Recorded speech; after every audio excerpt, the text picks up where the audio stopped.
صرف یوه خبره یې کړې طالبانو د نور او د رڼا په مابین کې کم تقابل ده.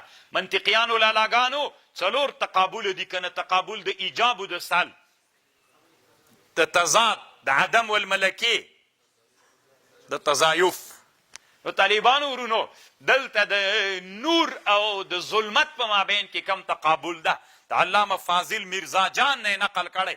د فاضل میرزا جان هم طالبانو ډېر خطرناکه زوی مړی سړی تېر سوی، روح الماني ډېر احترام ورته لري، نقل تېر نه کوي. موږ تاسې به هم دا ډېر یادو، فاضل میرزا جان په چي کې هم یادو ډېر طالبانو ورونو، منطقیانو.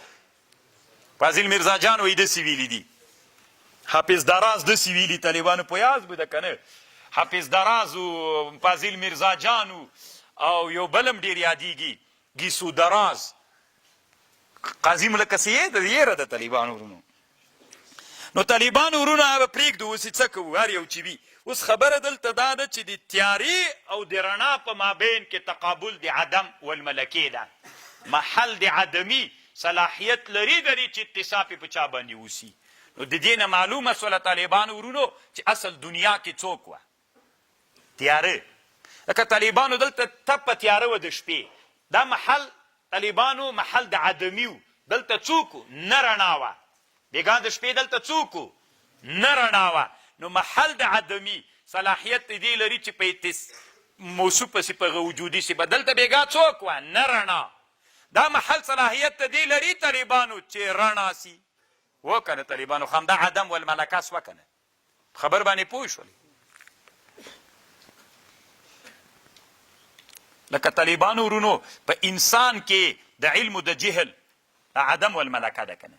او په تیږه کې طالبانو علما بیا نورې خبرې کوي هلته. اوس خبره دلته دا شوله چې تبتزانیم دا رایه د خپل روح المانیم دا خبر کوي چې د تیارې او د رڼا په مابین کې عدم والملکه ده. هلته هغه دنیا یو وخت کې ټوله څوک وله؟ تیاره وله، عدم وه، عدم رڼا وه. الله عز وجل څوک راوسته؟ رڼا راوسته، محل د عدمي چې نه رڼا وه متصف یې کړه په وجودي باندې. وایي له دې نه استدلال کوي علما چې دنیا الله اول د محدثاتو د تیاره چې ده دا اول د محدثاتو د طالبانو په وجود کې الله چې کوم وجود کړی ده نو نور مخکې ده که تیاره مخکې ده طالبانو، ځکه محل د عدمي اتصاف یې بیا په وجودي باندې کېږي. نو وجودي وروسته یې له عدمي نه. دا هم ډېرې خطرناکې خبرې دي. طالبانو علماو ډېرې ستړي تېرې کړي، خو موږ بیا د موږ مخکینیو علماو بیچارهګانو په دې ډېرې ستړې کړې وې، خو موږ بیا چپ پاتې سولو، بس صرف تقلیدي مو هغه نقل کولې. موږ چې په هغه خبرو باندې طالبانو ابتکارات کړي وای، نن به نن د دغې دنیا سیال موږ بولو. هو الذي خلقكم من طين، الله غذاتا چې تاسې پیدا کړي یې له خټې. تاسو طالبانو الله مو دنیا ته بوځه که نه، نو زه ولا چې وایي دا مسکین څه د طالبانو دا له سکون نه راخیستل سوی غلی ناست بیخي ګرځي نه. او طالبانو چې خان سي ګرد ګرځي. تاسې اوس دنیا لیدلې وایي طالبانو دنیا د سړکونه د تنه یو ورځ داسې په یو جګ جناست وایي او د دنیا د ترافیکي سیستم دې لیدلی وایي تا ته به پته لګېدلې وه چې هی دنیا څومره عجیبې اشارې جوړې کړي دا دې دپاره ده. که ته فکر وکړې دا اشارې چا جوړې کړي دا ابتکار یې چا کړی دا ابتکار یې کافر کړی. مسلمانان تر اوسه کابل کې لا بیخي ترافیکي سیستم فعال نه ده، اشاره باندې بیخي څوک درېږي نه، سره له دې چې اسلام د دې غوښتنه کوي لا ضرر ولا ضرار فی الاسلام. څومره ضرر طالبانو دا اوس له دې چې کابل ته ځي په ساعتونو ښځې او نو طالبانو د اسلام دا قانون د اسلام لا ضرر ولا ضرار فی الاسلام، یو بل ته به ضرر نه رسي. څومره ضرر رسیږي نن طالبانو چې علم نه ګډ وډ به دا اوس چې کوم طالبان مثلا د شمال دلته دي نو دا طالبان چې اوس له دې نه روان سي که نو دوی به لا ماښام ته د کابله بل طرف ته خپل واډو ته ورسیږي، تنا یو له کابله نسي وتلی. دا طالبانو علم ده که جهل؟ دا جهل ده، داسې داسې پکې روان وي پته یې هم نه لګېږي.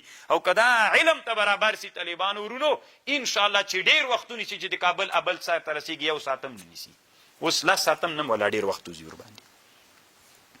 هو الذي خلقكم من طين ثم قضى أجل وأجل مسمى عنده ثم أنتم تمترون.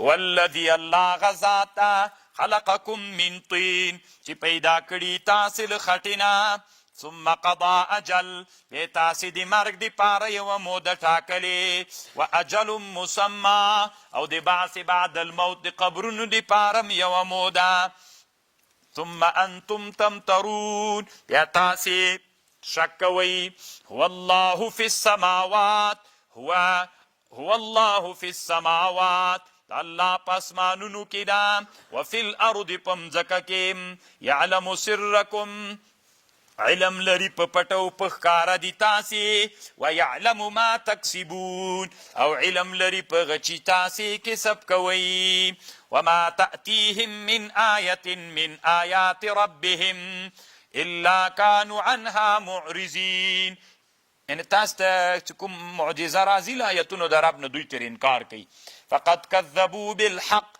دوی تکذیب کړی په حق باندې لما جاءهم فسوف يأتيهم زرد رابس دوی ته انباء خبرونه ما دغه شي كانوا به يستهزئون